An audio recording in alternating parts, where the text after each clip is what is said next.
Hello students, last time की video में आप लोग पढ़ रहे थे अल्कोहल्स की केमिकल प्रॉपर्टीज़। अब अल्कोहल की केमिकल प्रॉपर्टीज़ के ऊपर हमारा ये आज का नया वीडियो। इस वीडियो में हम लोग डिस्कस करेंगे अल्कोहल की ऐसी केमिकल प्रॉपर्टीज़ जिसमें बॉन्ड टूटेगा कार्बन एंड ऑक्सीजन के बीच वाला, जिसे हम लोग हेडिंग बना सकते हैं reactions involving cleavage of carbon oxygen bond. इसमें कई टाइप के रिएक्शंस मिलेंगे, काफ़ी कॉमन रिएक्शंस होते हैं और काफ़ी रिपीटेड क्वेश्चन भी इसके ऊपर बनते हैं और इजी होता है। इसमें सबसे पहली जो रिएक्शन हम लोग पढ़ेंगे that is reaction with hydrogen halides. Reaction with hydrogen halides that is HX। Alcohols तीन टाइप के हैं, प्राइमरी, सेकेंडरी, टर्शरी। कोई भी अल्कोहल हम लोग रिप्रेजेंट कर सकते बाय ROH। जब इसका रिएक्शन हम हाइड्रोजन हलाइड के साथ करते हैं, यहाँ पर एक चीज़ की तरफ ध्यान रखें, X की वैल्यू क्लोरीन, ब्रोमीन और आयोडीन हो सकती है।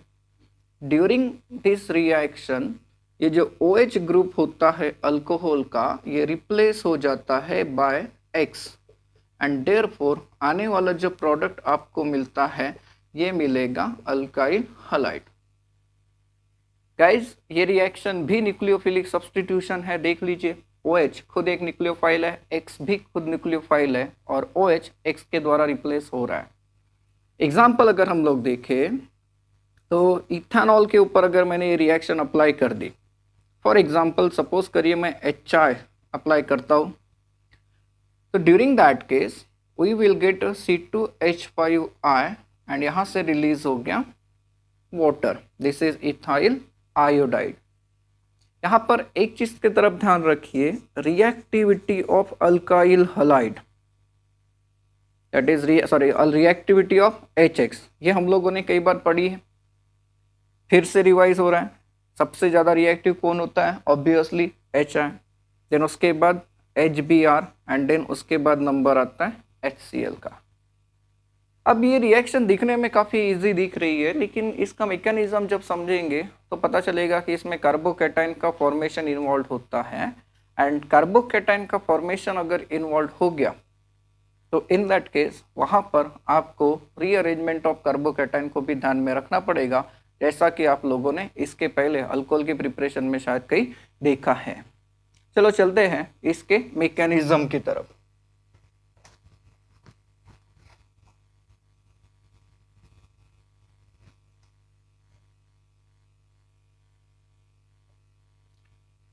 सपोज करिए कि मैं अल्कोहल यूज करता हूं,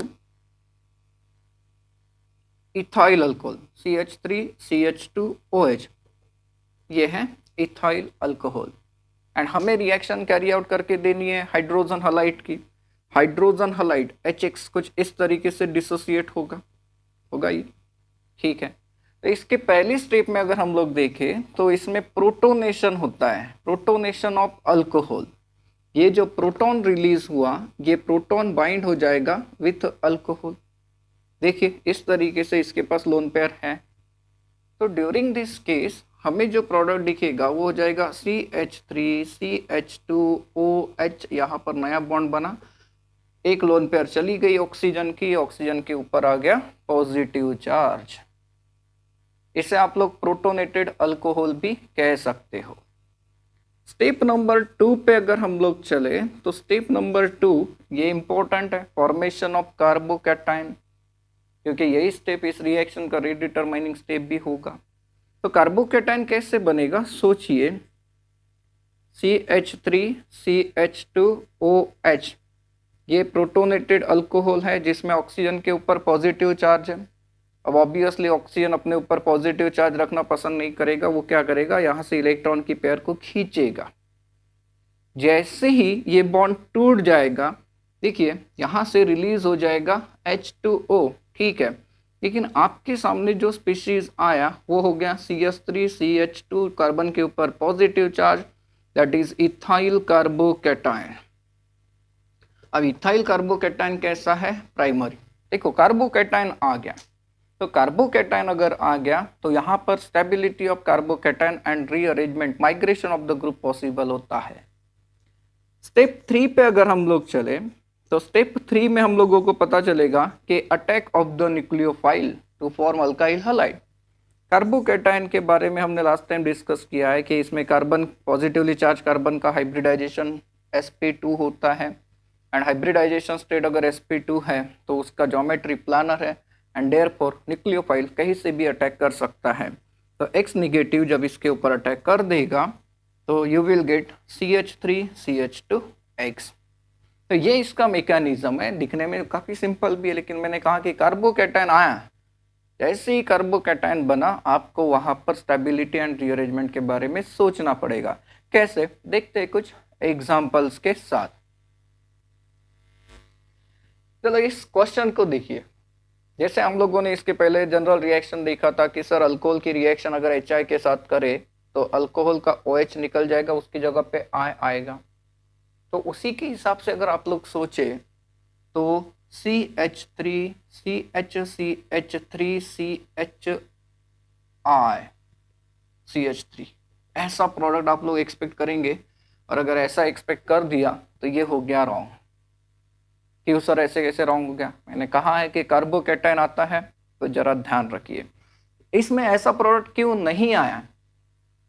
ऐसा प्रोडक्ट नहीं आएगा, इसका रीजन इसके मैकेनिज्म से हमें मिल जाएगा। देखते हैं इसके मैकेनिज्म को समझ के। हम लोगों ने देखा है कि पहली स्टेप में प्रोटोनेशन होगा, तो इस अल्कोहल का प्रोटोनेशन कराइए। तो CH3CH3CH ये है OH, मैं ऐसे लिख के रखता हूँ, यहाँ है CH3 एंड यहाँ पर प्रोटोनेशन कराता हूँ। तो प्रोटोनेशन कराते समय इस ऑक्सीजन का प्रोटोनेशन होगा, ये प्रोटॉन को अपनी पेयर दे के बुला लेगा, ठीक है, प्रोटोनेटेड अल्कोहल बनेगा। तो यहाँ जो प्रोटोनेटेड अल्कोहल बनेगा ये कुछ ऐसा बनेगा, देख लीजिए, बनेगा ऐसा, ठीक है। फिर सेकंड स्टेप में चलते हैं। सेकंड स्टेप में कार्बोकैटायन बनने वाला था, वाटर मॉलिक्यूल जाने वाला था। कैसे? ये जो प्रोटोनेटेड अल्कोहल बन के आपके सामने आया, ये आएगा कुछ ऐसा आएगा, ठीक है। ऑक्सीजन अपने ऊपर पॉजिटिव चार्ज रखेगा नहीं, यहाँ से इलेक्ट्रॉन की पेयर को खींच लेगा and therefore you will observe कि यहाँ पर कार्बोकैटायन बनेगा। और यहाँ जो कार्बोकैटायन बनेगा उसमें इस कार्बन के ऊपर आ गया पॉजिटिव चार्ज, यहाँ से रिलीज हो गया वाटर। अब कार्बोकैटायन तो बना, लेकिन ठीक से देखिए ये कार्बोकैटायन कैसा है, secondary. And we know that कि कार्बोकैटायन जब भी बनेगा, चाहे प्राइमरी हो या सेकेंडरी, वो कोशिश करेगा कि टर्शरी में कन्वर्ट किया जाए। क्यों? क्योंकि टर्शरी कार्बोकैटायन सबसे ज़्यादा स्टेबल होते हैं। तो अगर मैंने कैसे भी करके इस पॉजिटिव चार्ज को इस कार्बन के ऊपर लाके रख दिया तो ये कार्बोकैटायन टर्शरी में कन्वर्ट हो जाएगा। सो यू कैन ऑब्जर्व कि यहाँ पर कार्बोकैटायन का रीअरेंजमेंट होगा और उसके बाद न्यूक्लियोफाइल अटैक करेगा। कैसे होगा रीअरेंजमेंट? देखिए, CH3 मैं इस H को अब यहाँ लगा के रख देता हूँ। देन उसके बाद CH, ये है CH3। यहाँ पर आप लोगों को माइग्रेट कराना है हाइड्रोजन को। सो देयरफॉर यहाँ पर हम लोग कहेंगे कि 1 to H नेगेटिव शिफ्ट होगा, हाइड्राइड आयन शिफ्ट। ऐसा होते समय क्या होगा, ये हाइड्रोजन अपनी लोन पेयर के साथ, अपनी पेयर ऑफ इलेक्ट्रॉन के साथ, लोन पेयर नहीं होती इसके पास, पेयर ऑफ इलेक्ट्रॉन के साथ यहाँ चला जाएगा और पॉजिटिव चार्ज इस कार्बन पे अगर आ गया तो पॉजिटिव चार्ज जब इस कार्बन के ऊपर आएगा तो आपके पास कार्बोकैटायन ऐसा कन्वर्ट हो गया जो कि टर्शरी है। एंड टर्शरी कार्बोकैटायन कैसा होता है? Most stable. And then after I negative इसके ऊपर अटैक कर देगा और आने वाला जो प्रोडक्ट मिलेगा वो मिलेगा कुछ ऐसा, जिसका नाम अगर देखें तो 2-iodो-2-मिथाइल ब्यूटेन ये कंपाउंड बनेगा। सो यहाँ पर ये प्रोडक्ट नहीं आएगा। क्यों नहीं आएगा? क्योंकि इस रिएक्शन का फाइनल प्रोडक्ट ऐसा आएगा due to mechanism of the reaction. and rearrangement of the carbocation. So mechanism की स्टडी करने के बाद आपके लिए कुछ क्वेश्चन रखे मैंने यहाँ पर, आप लोग अप्लाई करके देखिए उस मैकेनिज्म को एंड ट्राई करिए कि कार्बोकैटायन का रीअरेंजमेंट कैसे होगा, ये आप खुद बनाकर देख सकते हैं। देन दूसरी रिएक्शन हम लोग पढ़ते हैं जिसमें कार्बन एंड OH के बीच वाला बॉन्ड टूटे, that is reaction with phosphorus halides. Phosphorus halides दो टाइप के होते हैं, ट्राइहलाइड्स एंड पेंटाहलाइड्स। ये रिएक्शन पढ़ी हमने, पहले पढ़ते फॉस्फोरस ट्राइहलाइड्स PX3। देखिए PCl3 ये स्टेबल होता है, PBr3 ये अनस्टेबल होता है। देन उसके बाद अगर PBr3 की जरूरत पड़ी तो it is prepared by the reaction between red phosphorus and bromine. Similarly Pi3 की अगर जरूरत पड़ी तो it is prepared by the reaction between red phosphorus and iodine. अब अल्कोहल की रिएक्शन देखो, इसमें कोई कार्बोकैटायन का इन्वॉल्वमेंट नहीं होता है। तो जब अल्कोहल कोई भी हो ROH, इसी अल्कोहल की रिएक्शन अगर आप लोग PX3 के साथ करें, देखिए X की वैल्यू क्लोरीन, ब्रोमीन और इवन आयोडीन हो सकती है। जब आप लोग इसे रिफ्लक्स करते हो फॉस्फोरस ट्राइहलाइड्स के साथ, रिफ्लक्स करना मतलब ज़्यादा स्ट्रांगली ज़्यादा देर तक हीट करना, तो during that case OH group is get replace and आपको प्रोडक्ट मिलेगा करस्पॉन्डिंग अल्काइल हलाइड। अब यहाँ से अगर हम लोग रिएक्शन के बैलेंसिंग को देखें तो ये रिएक्शन को हमने लास्ट टाइम कुछ ऐसे बैलेंस किया था। देखिए 3 हाइड्रोजन है, 3 OH की जगह लग गए, तो अब बचा है 3 हाइड्रोजन, 3 ऑक्सीजन और एक फॉस्फोरस। इनको कलेक्ट करके देखिए, you will get H3PO3 that is called as phosphorous acid. इसे हम फॉस्फोरस एसिड कहते हैं। अब इस रिएक्शन का एक कॉमन एग्जांपल समझते हैं। देखिए मैंने आपको ये बता दिया कि X की वैल्यू क्या क्या हो सकती है। कोई भी टाइप का अल्कोहल लीजिए, यहाँ पर सिर्फ और सिर्फ रिप्लेसमेंट हो रहा है, OH की जगह पर आ रहा है X। अगर आप लोग कोई अल्कोहल लेते हैं, जैसे मान लीजिए कि टर्शरी ब्यूटाइल अल्कोहल मैं यूज करता हूँ और इसकी रिएक्शन मैं PBr3 के साथ करना चाहता हूँ, तो PBr3 तो अनस्टेबल होता है, it is prepared by reaction between red phosphorus plus bromine.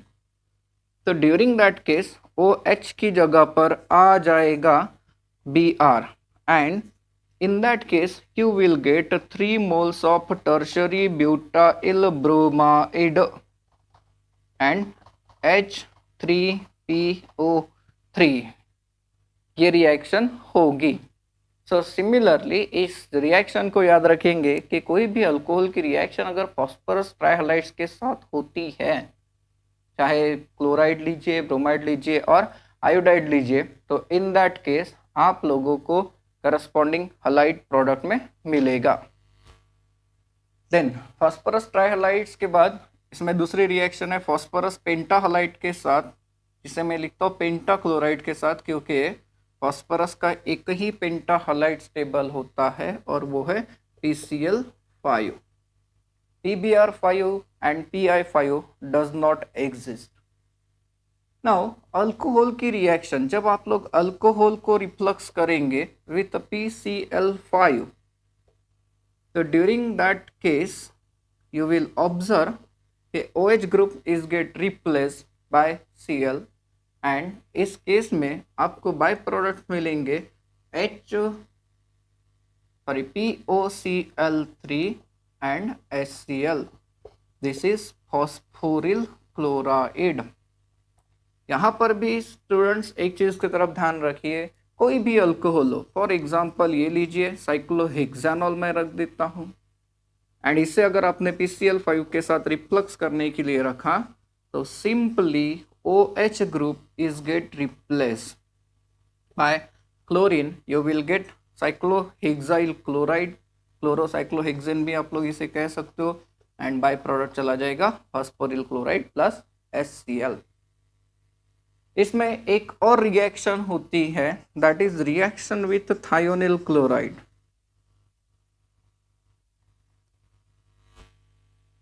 In third reaction चलते हैं, reaction with thionyl chloride SOCl2 and इस रिएक्शन का नाम होता है डार्जन्स रिएक्शन।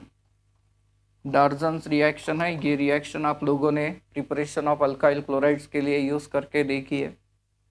कोई भी अल्कोहल ROH जब आप लोग इसे रिप्लक्स करते हो with thionyl chloride, this reaction is generally carried out in presence of the pyridine।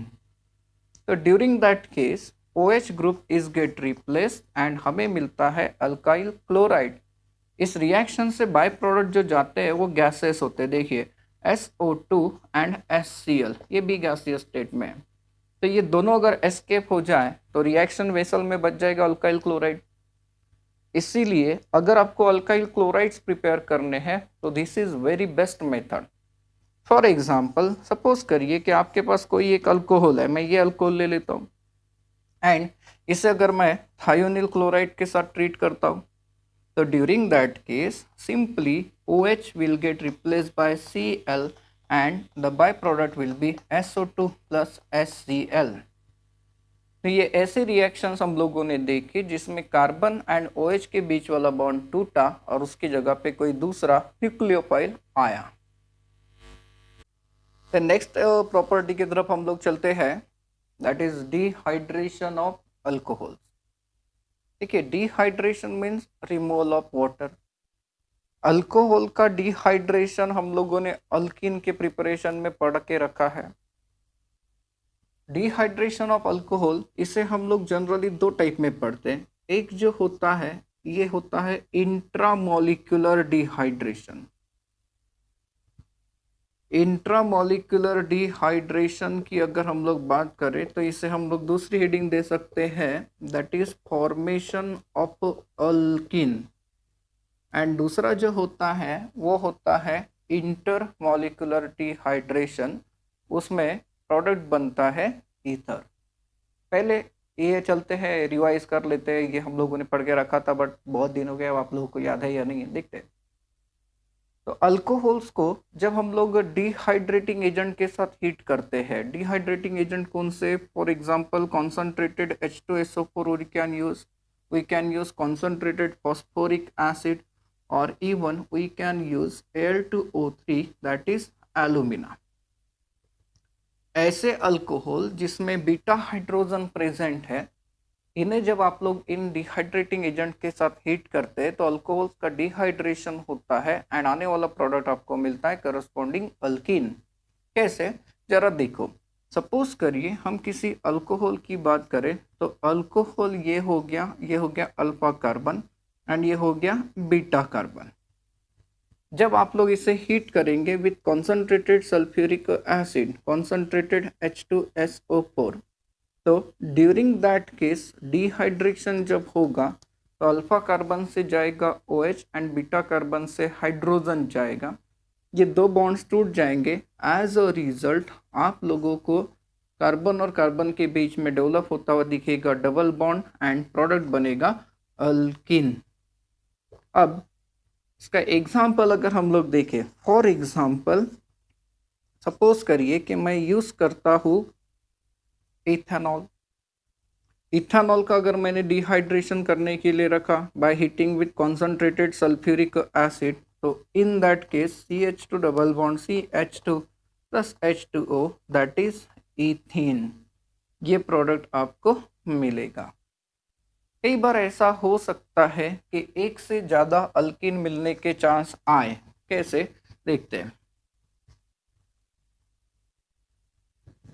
Suppose करिए मैं कोई ऐसा अल्कोहल लेता हूँ that is butane two all, this is butane two all and इसमें जरा देखिए ये अगर अल्फा कार्बन है तो ये है बीटा और ये भी हो गया बीटा।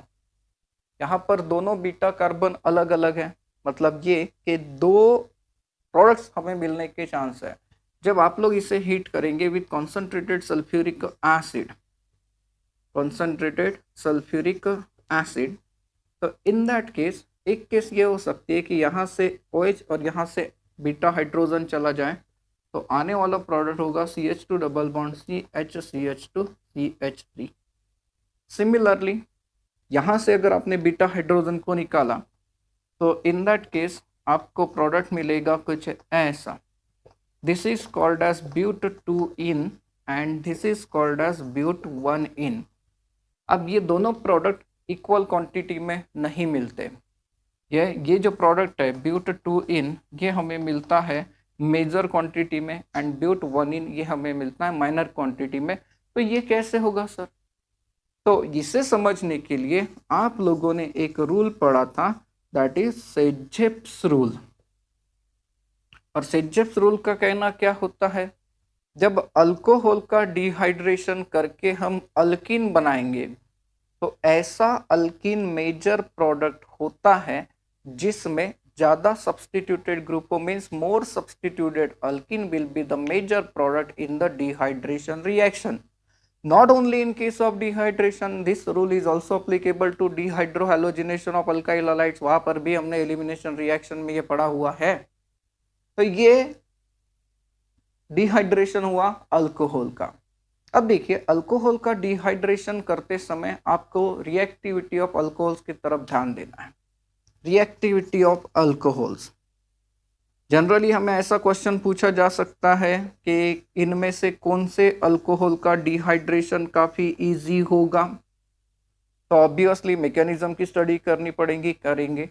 जनरल ट्रेंड ये होता है कि tertiary alcohol is more susceptible for dehydration as compare to secondary, as compare to primary. क्यों? क्योंकि टर्शरी अल्कोहल के केस में आप लोगों को जो सल्फ्यूरिक एसिड की ज़रूरत पड़ती है वो होता है 20% H2SO4। सेकेंडरी के केस में अगर देखें तो हमें ज़रूरत पड़ती है 60 to 65% H2SO4 की, एंड प्राइमरी की केस में आपको ज़रूरत पड़ती है 95% H2SO4 की। तो therefore we can observe that कि डिहाइड्रेशन में सबसे ज़्यादा ससेप्टिबल कौन है? Tertiary alcohol.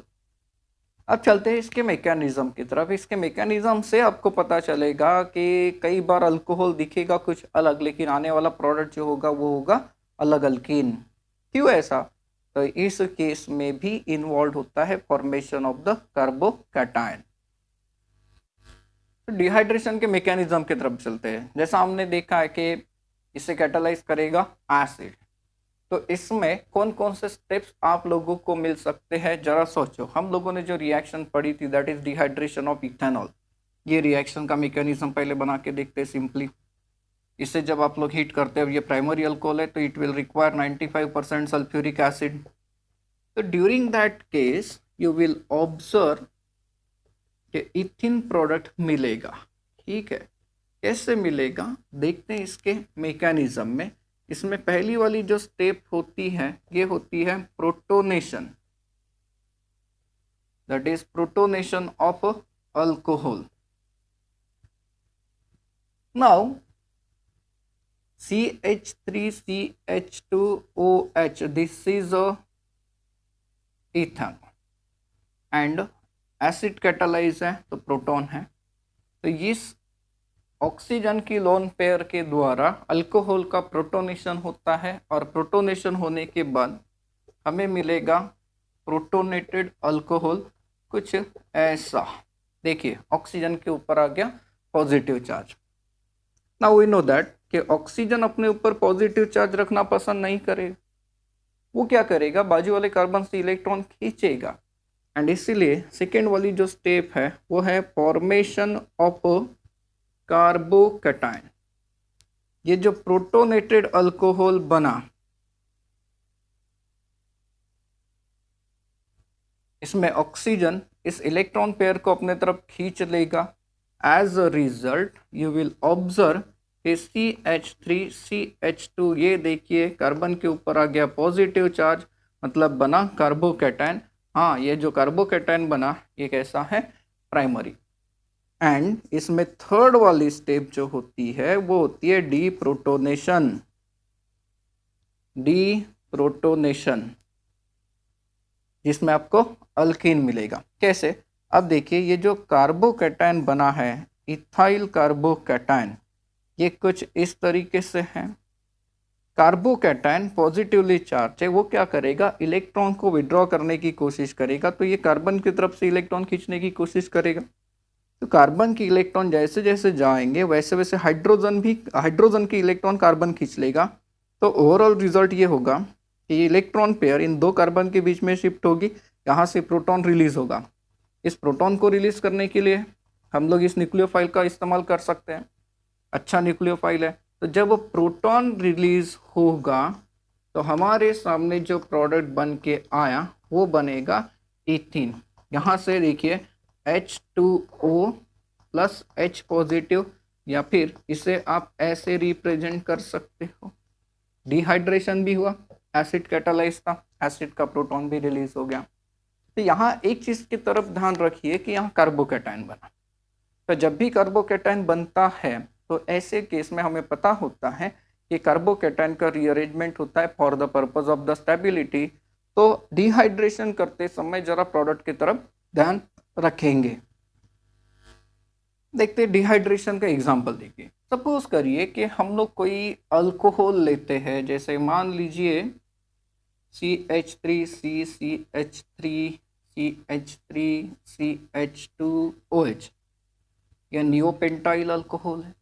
एंड आपको कहता है कि एसिड कैटालाइज्ड डिहाइड्रेशन करिए। देखिए एसिड कैटालाइज्ड डिहाइड्रेशन को हम ऐसे रिप्रेजेंट करते हैं, हाइड्रेशन में हम लोग H3O पॉजिटिव रखते थे, यहाँ पर हीटिंग है, ऐसे रिप्रेजेंट किया जा सकता है। नाउ इन दैट केस अगर आप लोग सोचे तो सर ये कार्बन अल्फा और ये कार्बन है बीटा, और बीटा के पास कोई हाइड्रोजन है नहीं तो एलिमिनेशन होगा नहीं, बट एलिमिनेशन होता है। एंड इस रिएक्शन का जो प्रोडक्ट आपको मिलेगा वो प्रोडक्ट कुछ अलग मिलता है, ऐसा CH3 यहाँ लग जाएगा, यहाँ पर रहेगा CH, यहाँ पर आ जाएगा CH। देखिए ये कुछ ऐसा प्रोडक्ट मिला जिसे आप 2-मिथाइल ब्यूटेन कह सकते हैं। लेकिन सर ये होगा कैसे? तो इसके लिए मैकेनिज्म को बराबर अप्लाई करिए। कार्बोकैटायन की स्टेबिलिटी का रोल बहुत इंपॉर्टेंट होता है। देखते कैसे, जैसे यहाँ पर अगर मैं पहली स्टेप अप्लाई करूँ तो प्रोटोनेशन करके दिखाना था, तो प्रोटोनेशन करिए। तो प्रोटोनेशन अगर आप लोगों ने किया तो in that case you will observe कि यहाँ पर प्रोटोनेशन होगा। हाँ ये लीजिए, ये हो गया प्रोटोनेटेड अल्कोहल पहली स्टेप। सेकेंड वाली स्टेप में क्या होने वाला था? वाटर मॉलिक्यूल रिमूव होगा, कार्बोकैटायन बनेगा, बिल्कुल ये देखिए ये अपनी तरफ खींच लेगा।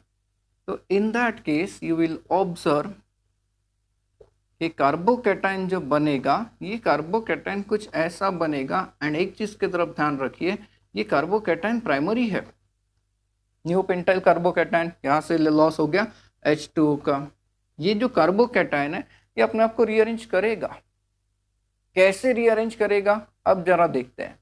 अब जब ये रीअरेंज करेगा तो ये मिथाइल ग्रुप शिफ्ट होगा इसके पास, और ये पॉजिटिव चार्ज यहाँ आएगा, तो यहाँ पर जो शिफ्ट होगा 1,2 मिथाइल शिफ्ट, इसे हम लोग नाम देते हैं 1,2 मिथाइल शिफ्ट के कारण क्या होगा? कार्बोकैटायन ऐसा डेवलप हो जाएगा। ठीक है, अब सवाल ये आता है कि सर ये कार्बोकैटायन, ये कार्बन एटम पॉजिटिवली चार्ज है, ये टर्शियरी कार्बोकैटायन बन गया, आपने हाइड्रोजन यहाँ से एलिमिनेट क्यों किया? यहाँ से क्यों नहीं किया, यहाँ से क्यों नहीं किया? तो Saytzeff rule, more substituted alkene will be formed as a major product. तो जब प्रोटोनेशन होगा, सॉरी डीप्रोटोनेशन होगा, तो यहाँ से कराना पड़ेगा ताकि मेजर प्रोडक्ट बने। तो जब डीप्रोटोनेशन करेंगे तो आप देखिए कि आपके सामने जो अल्कीन आया ये कुछ ऐसा आया। जब भी आप लोग डिहाइड्रेशन के क्वेश्चंस को सॉल्व करें थोड़ा सा ध्यान रखिए कि कार्बोकैटायन तो इन्वॉल्व हो रहा है, और कार्बोकैटायन जब इन्वॉल्व होगा तो आप लोगों के सामने स्टेबिलिटी का फैक्टर है, उसे आप लोगों को स्टडी करना पड़ेगा। मैकेनिज्म पढ़ने के बाद आप लोग ट्राई करिए। ये क्वेश्चन मैंने आपके लिए रखे हैं डिहाइड्रेशन के। हमने जो डिहाइड्रेशन पढ़ा वो था इंट्रामोलिकुलर डिहाइड्रेशन। अब जनरली एक चीज़ की तरफ ध्यान रखिए, इंट्रामोलिकुलर डिहाइड्रेशन हम लोग कैरी आउट करने के लिए टेम्परेचर रिप्रेजेंट करते कुछ ऐसे। तो इस रेंज का अगर आपको टेम्परेचर दिखता है, कभी क्वेश्चन ऐसा आ गया टेम्परेचर इतना मेंशन करके दिया है, तो it is an example of intramolecular dehydration, जिसके कारण आपको प्रोडक्ट मिलेगा अल्कीन। अब दूसरा जो डिहाइड्रेशन होता है अल्कोहल का वो है इंटरमॉलिक्यूलर डिहाइड्रेशन। यहाँ पर मैंने हेडिंग लिखी है फॉर्मेशन ऑफ ईथर, यहाँ पर ईथर बनता है। एंड ये जो रिएक्शन है इसमें टेम्परेचर का बहुत ज़्यादा रोल होता है। टेम्परेचर अगर 413 केल्विन पे है और आप लोग अल्कोहल को हीट करते हैं तो आप लोगों को ईथर मिलेगा, ना कि अल्किन। लेकिन टेम्परेचर अगर आपने इससे ज़्यादा बढ़ा दिया तो ऐसे केस में आपको एलिमिनेशन रिएक्शन मिलेगा, दैट इज अल्किन आपको मिलेगा। अब इंटरमॉलिक्यूलर डिहाइड्रेशन कैसे होता है जरा देखो। सपोज करिए इथेनॉल, ये है इथेनॉल का एक मॉलिक्यूल एंड मैं दूसरे मॉलिक्यूल को ऐसे रिप्रेजेंट कर दूं and it is heated with concentrated sulfuric acid but at a temperature of 413 Kelvin। तो ड्यूरिंग दैट केस डिहाइड्रेशन वो भी इंटरमॉलिक्यूलर बिटवीन टू मॉलिक्यूल्स। तो इस वाटर मॉलिक्यूल को रिमूव करके देखिए, यू विल ऑब्जर्व कि ऐसा प्रोडक्ट आएगा, ये डाई इथाइल ईथर है। हाँ, एंड डाई इथाइल ईथर ये सिमेट्रिकल ईथर होता है, सिमेट्रिकल ईथर। इस मेथड को याद रखिए, हमारा फिनॉल के बाद टॉपिक आएगा ईथर, उसके प्रिपरेशन में ये है तो हम लोग इसी वीडियो में इसे डिस्कस करेंगे। आप लोग सिर्फ सिमेट्रिकल ईथर अगर प्रिपेयर करना चाहते हैं तो इस मेथड का काफ़ी अच्छा एप्लीकेशन होता है। अगर आप लोगों ने सेकेंडरी अल्कोहल लिया या फिर टर्शरी अल्कोहल लिया तो इन दैट केस आप लोगों को प्रोडक्ट मिलेगा अल्किन, क्योंकि वो एलिमिनेशन रिएक्शन देना पसंद करते हैं। एंड इफ आपने अगर दो अलग अलग अल्कोहल्स लिए तो आप लोगों को 3 अलग अलग ईथर का मिक्सचर मिलेगा, क्योंकि वहाँ पर सेल्फ एंड क्रॉस इस टाइप की रिएक्शन होगी। फॉर एग्जांपल देखो, अगर मैंने एक अल्कोहल को ऐसे रिप्रेजेंट कराया एंड दूसरे अल्कोहल को ऐसे रिप्रेजेंट कराया और कहा कि इसे हम लोग हीट करते हैं एट दिस टेम्परेचर, तो इसका मॉलिक्यूल इसी के मॉलिक्यूल के साथ डिहाइड्रेशन जब देगा तो ऐसा ईथर आएगा। सिमिलरली इसका मॉलिक्यूल इसी के मॉलिक्यूल के साथ डिहाइड्रेशन दे सकता है, ऐसा आएगा। एंड तीसरा एकदम सिंपल जो आप लोग सोच रहे ऐसा। तो इन दिस केस हमें जो ईथर मिलेगा वो कुछ ऐसा मिलेगा। तो यहाँ पर भी हम लोग इस मैकेनिज्म को समझते हैं, थोड़ा इजी टाइप का मैकेनिज्म है, बहुत ज़्यादा कॉम्प्लिकेटेड नहीं है। बेसिकली ये SN2 मैकेनिज्म को फॉलो करता है, क्योंकि सेकेंडरी एंड टर्शरी अल्कोहल ये रिएक्शन नहीं देने वाले। तो इसके मैकेनिज्म की तरफ चलते हैं कि ये कैसे होती है रिएक्शन। सिंपल स्टेप्स इन्वॉल्व होते हैं यहाँ पर भी। इसका मैकेनिज्म अगर देखें तो देखिए इससे भी कैटालाइज किया है एसिड ने। तो पहली स्टेप को अगर हम लोग देखें तो स्टेप 1 डेफिनेटली आपको मिलेगा प्रोटोनेशन ऑफ अल्कोहल। इथेनॉल का जो मॉलिक्यूल है, मैंने कहा है कि ये SN2 मैकेनिज्म को फॉलो करता है। मतलब क्या, जिसमें बॉन्ड का बनना एंड बॉन्ड का टूटना दोनों एक साथ होते हैं। तो प्रोटोनेशन होते समय ध्यान दीजिए, ये है इथेनॉल एंड इसका जब प्रोटोनेशन हम करेंगे तो during that case you will get a protonated alcohol. This is protonated alcohol. And step number 2, ये जो प्रोटोनेटेड अल्कोहल है इसमें ऑक्सीजन के ऊपर पॉजिटिव चार्ज है, तो ऑक्सीजन तो अपने ऊपर पॉजिटिव चार्ज रखने से रहा, ये क्या करेगा, बाजू वाले कार्बन से इलेक्ट्रॉन विड्रॉ करने की कोशिश करेगा। ठीक है, अब बाजू वाले कार्बन से इलेक्ट्रॉन विड्रॉ करने की कोशिश करेगा, बिल्कुल सही है। लेकिन बाजू वाले कार्बन की हालत क्या होगी, जब ये इलेक्ट्रॉन यहाँ से जा रहे हैं तो इस कार्बन के ऊपर पॉजिटिव चार्ज भी तो आ रहा है। उसी टाइम पे दूसरा अल्कोहल का मॉलिक्यूल इसके ऊपर अटैक कर देगा। देखिए, क्योंकि ये न्यूक्लियोफाइल है, ये इलेक्ट्रॉन क्लाउड लेके जा रहा है, इसका इलेक्ट्रॉन क्लाउड कम हो रहा है, ये इलेक्ट्रोफिलिक बन रहा है, ये न्यूक्लियोफिलिक हो रहा है, इसके ऊपर अटैक कर देगा। तो वाटर तो लॉस हो गया, लेकिन आपके सामने जो प्रोडक्ट आया वो ऐसा हो गया। देखिए CH3CH2, ये जुड़ा OH और इसका बॉन्ड है C2H5 के साथ। आपके पास जो प्रोडक्ट आया ये प्रोटोनेटेड ईथर कहलाता है, या फिर ये ऑक्सोनियम आयन है, क्योंकि ऑक्सीजन के ऊपर पॉजिटिव चार्ज है। देन स्टेप नंबर 3 में डीप्रोटोनेशन होगा और डीप्रोटोनेशन होने के बाद हमें ईथर मिलेगा। कैसे, ये देखिए, ये जो प्रोटोनेटेड ईथर बना है, ये प्रोटोनेटेड ईथर का डीप्रोटोनेशन करना पड़ेगा।